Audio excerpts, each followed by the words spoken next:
70. We're in orbit with 216 meters of delta V left.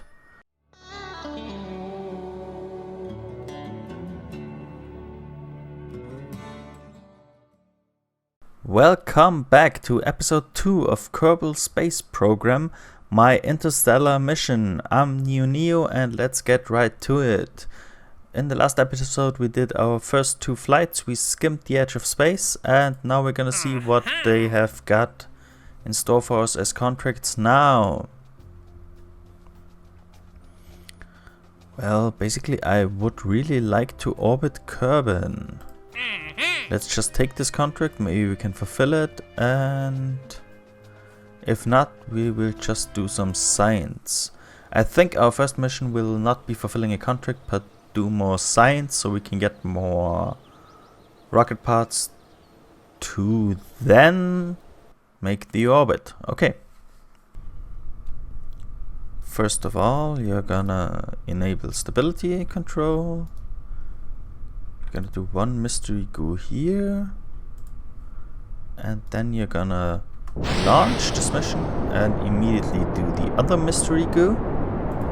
Do one of the material base, keep that data, and then wait, and we hopefully will reach 20,000 meters, because then it's considered high altitude and we can do the other material bay. And I'm gonna show you the ascent in 4 times normal speed, because nothing really interesting happened aside from a little wobbling as I ignited my second stage booster. We are still using solid rocket boosters at this point, because they do the job of pushing us to the edge of the atmosphere quite well and are rather cheap. Once I noticed that my apoapse would be over 70 kilometers, I tried to pitch the spacecraft 90 degrees to the horizon so I would land in water and not get too high up, because my experiments have no heat shield. After that I prepared for re-entry, which I'm gonna show you in normal speed again.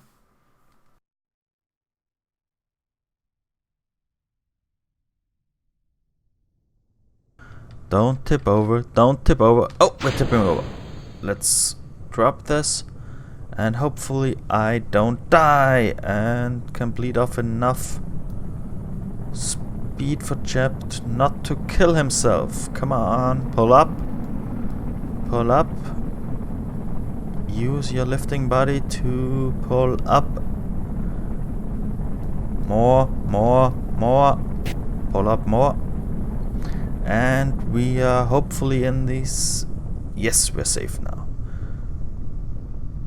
I like that lifting bodies with this mod are handled right.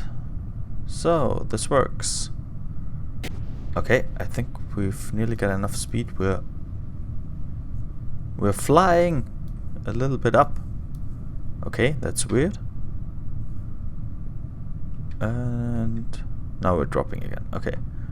Well, basically this is a good lifting body, so what's to say that this can't actually, with this much speed, we're at more than 200 meters per second, fly a little bit.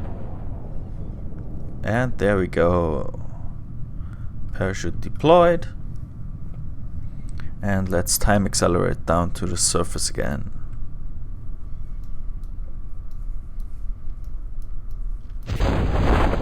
There we go. Nicely done. This is gonna bring us a lot of science. Whoa, is this a moon? Is this the moon behind the sun at the top? Or is this just some sort of... No, it's just some sort of corona, right? Let's see in the map view. No, this is really the moon.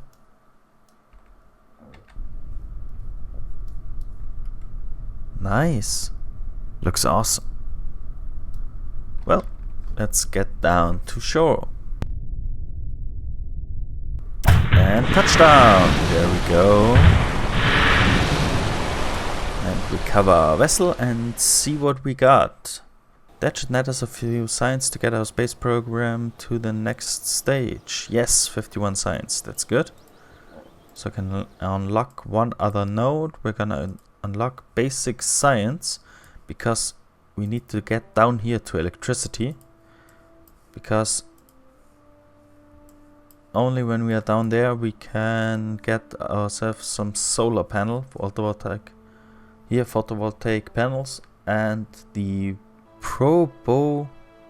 Dobodyne Octo. Damn, that's a mouthful. Okay, I'm just gonna call it the Octo from now on. That's the first unmanned command unit that's got stability assist. And there we go. Okay, can't do anything more, but I'm gonna see what missions are available. I went to just complete the mission for the orbit and went with this little rocket with 2 solid boosters on the side and a liquid fuel engine in the middle. I tried to only activate the fuel engine at about 200 meters per second and used it from here, but unluckily for me the rocket wasn't that stable and decided to flip over at 20 kilometers.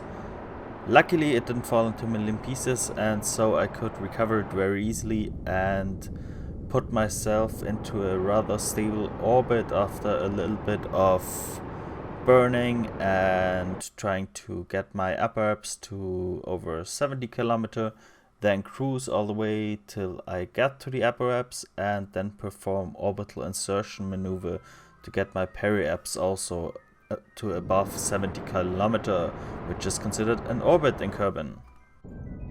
70! We're in orbit with 216 meters of delta V left. We've orbited Kerbin. We didn't tell the recovery team that you'd be staying in space, so they're still looking. Great job. That's nice. Okay. Well, first milestones. We've broken a land distance of 100 kilometers and we have entered orbit. Okay. So basically I want to land as near to my, here you go, as near to the space center as possible. That means my retrograde burn to get myself back into the atmosphere will be here at nighttime after half an orbit. Let's see when we are nearly, there we are, there we go. And we can burn retrograde to get our periaps down to about 25 kilometers and see how we do. No, we're gonna get it to 30 here just to see how this works. Get it to 30 and then wait till it's daytime again. Oh, we're already below 70. Well then, just release this engine here. Here we into a different direction. Here we go. And we're gonna point retrograde and see how this works. I don't like nighttime because basically you're not seeing very much, but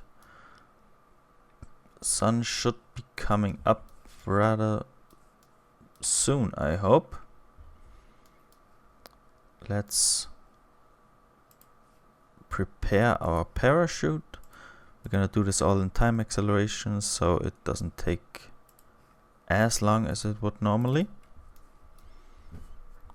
Sometimes I need to adjust my ship, so I need to go back on the time acceleration and then I can accelerate again. And there we go. That's gonna be a really nice sunrise there.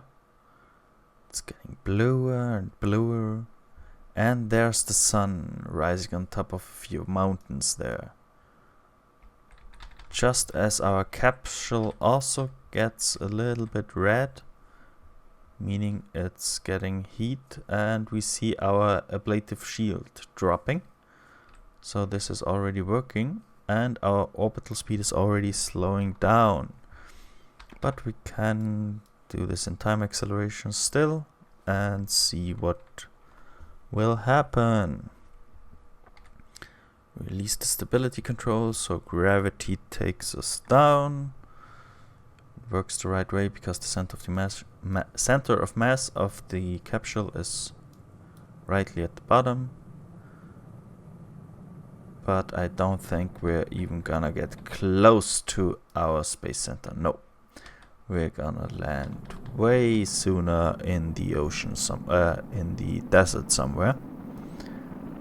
But that's okay, because if we land in the desert, we can try to do some science in the desert. Maybe get out there, scoop a little bit of sand up, and do a crew report at the desert. Let's try a crew report here. No, that's just the upper atmosphere. We need to get below 20 kilometers to do that. We're slowing down very fast. This capsule is nice, and we only lost about 11 points of our ablator. So maybe I could... No, that's okay for now, because I've only was in a 70 by 70 kilometer orbit. But now that we're down here, we can try to use a crew report. We're in the highlands, okay? Not the desert. The desert is to the east. We're at the highlands. Well, science is science in this game, so let's go down there with time acceleration. And we're gonna do this in 4 times time acceleration to get to the bottom, because this takes a long time and you don't need to sit through all of it. And we're on the ground. Let's get out of there. Take an EVA report. Stuff the report inside. And take one from the ground. There we go. And then get inside the capsule and take a crew report from the ground. Crew report from Kerbin Highlands. Okay. And then let's recover our vessel. We got 23 science, which gives us a total of 47. A few funds recovered. And 1 XP gained. Jebediah Kerman advanced to level 1 because he was in orbit. That's nice. Okay. Let's see. Can we... Yes, we can. Research advanced rocketry to get this Terrier engine. This is a very good engine for maneuvering in space.